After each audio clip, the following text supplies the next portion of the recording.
And also second thing we have is the righteous child's dua for him. There are many categories when it comes to children. This particular case is just talking about the dua of that child. So this child, when you say a child, it includes of course both the son and the daughter of a person. So what's the evidence for it? So we have this Sahih Hadith from Ibn Majah, where a person, when he goes into the day of judgment, his good and bad actions will be judged. Then if he goes into Jannah, and he will get a level in Jannah. In paradise there are many levels. So when he gets a level in paradise, he will be told that this is not your place, you need to go a little bit upper paradise, a higher level.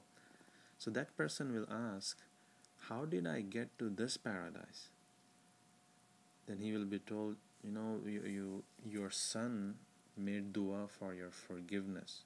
He made forgiveness for you, and that's why your level in paradise got raised. So this is a form of benefit in the hereafter. So who did this action? The dua is done by the child. It was not done by him, so he gets benefited. So this is one of the incentive that people, if you have more children, they are good investment. You get benefited by them. But the important thing is you have to have righteous children. So we should actually strive to pray for our parents. That's the important thing, because it affects them so much. One of the things that affects a lot, child's dua. And we also have to pray for forgiveness as much as possible. So even though that person made dua for forgiveness, his Jannah level in Jannah got raised up. The other next thing is that the righteous deeds of the children performed on his behalf. This is similar to dua, but it's a little different, because the thing is, when you make dua, it's like a worship, right? You're making worship to Allah subhanahu wa ta'ala. You get rewarded for the dua itself. But the recipient of the dua, that's another benefit. You get benefited because of the good deed that you're doing, plus the actual recipient of the dua also gets benefited. But in this case, the child does some actions of worship, because of which you say that the rewards for this particular worship should go to the dead person, my parent. So in this case, we have only three things by which a child can benefit the parent. What are those three things? These are charity, the sadaqah, or the fasting, or the hajj. So these are the only three things a child can specify, that I want to do these worship and I want the reward of these worship to go to my parents. So charity can include anything, freeing slaves, giving sadaqah, feeding poor, and then you specify that I want the rewards to go to my parent.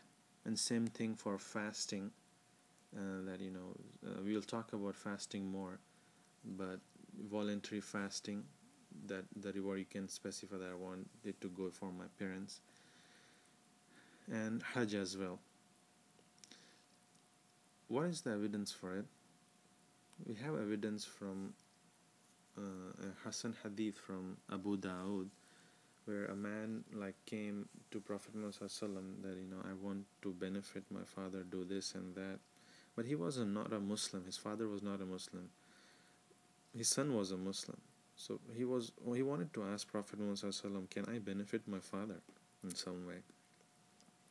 Prophet Muhammad said, had he been a Muslim, your freeing slaves, giving sadaqah, fasting, or performing hajj on his behalf would all have reached him and benefited him. But he was not a Muslim. So we have evidence here that if a Muslim dies, the child can benefit this dead person, his parent. And Another kind of benefit that we can think about looking at different hadith is that the fulfilling of a vow by the relatives, it's in Arabic, it's called nadhr. So what you say is that, for example, you say to Allah subhanahu wa ta'ala, oh Allah, if you give me a job, I will fast like 10 days. Or if you help me pass this exam, I will fast for like 5 days or something like that. So you made another a vow to Allah subhanahu wa ta'ala. So that becomes like a debt for you. So once that thing happens, you get a job or you pass in your exam, you are required to fulfill it, as it's a debt to Allah subhanahu wa ta'ala. So, but if you die before fulfilling that vow or pledge, then that's something that needs to be fulfilled by your children or your other relatives. So Prophet Muhammad again said this in a hadith, that when a woman comes and asks her that, can I fast on behalf of my mother? She had like 1 month of fasting that she vowed, and I want to fast on her behalf. So Prophet Muhammad said that yes, you can fast for that person.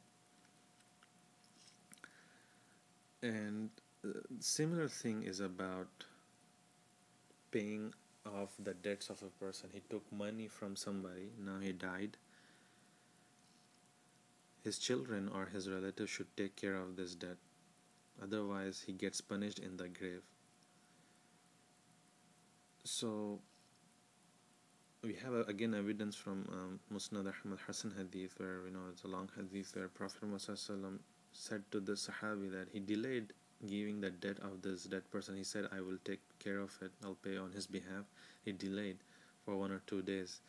So after 2 days, Prophet Muhammad said that now you have given the debt, paid off his debt.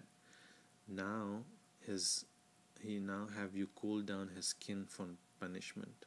So until that time he was getting punished, but now since you paid off, now his skin has cooled down.